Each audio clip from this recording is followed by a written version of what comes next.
In my childhood, there was a day of the year that without fail my mother took me to the port of Pisco, which is my city where I live.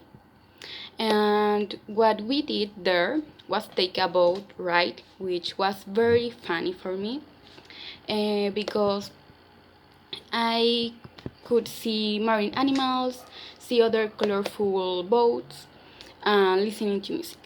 When I grew up, I realized that this tradition was part of the festivity of San Pedro and San Pablo. The reasons why it is important to you to know about San Pedro and San Pablo are first, because it is good to know about our traditions and culture, and second, because it is a beautiful tradition that any of us can attend.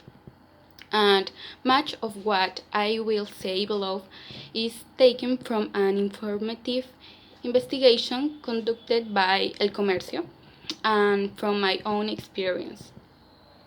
There are three most relevant aspects of the development of the San Pedro and San Pablo fest, such as the origin, evolution, and how it is being celebrated today. So let's start with the origin of San Pedro and San Pablo fest. The church commemorates the solemnity of Saint Peter and Saint Pablo on its liturgical calendar, and this festival has its origin in the early Christian community. It takes place on June 29 in commemoration of the martyrdom in Rome of two greatest of most recognized apostles, Simon Peter and Paul Tarsus.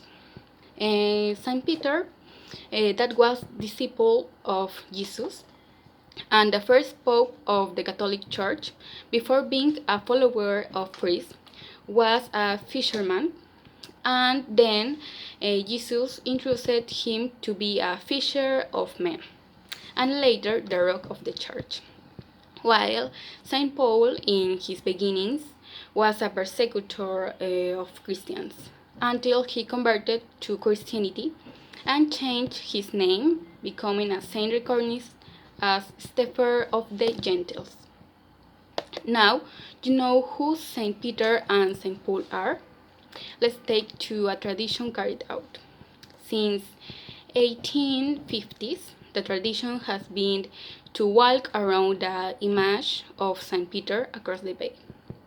This procession, with the sacred representation of Saint Peter, is carried on the shoulders of the neighboring fishermen between the port bay and some streets.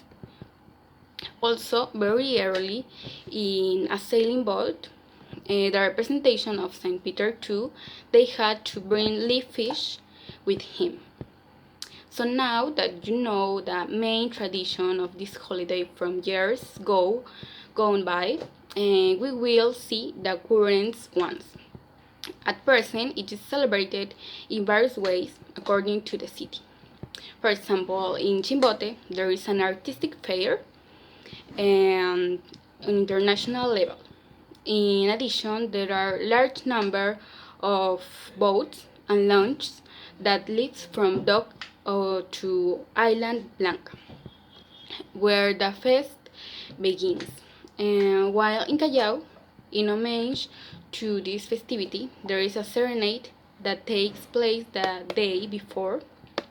And finally, in Pisco, that is my city, in addition to the traditional boat ride, fishermen make boat races too. That is really nice to see. To sum up, today we have seen the three most relevant aspects of the develop to San Pedro and San Pablo fest, such as the origin, the evolution, and how it's being celebrated today. According to INEI, in our country during the year, 6,882 festivities and cultural events are celebrated. Would you like to know more festivities that are celebrated in Peru?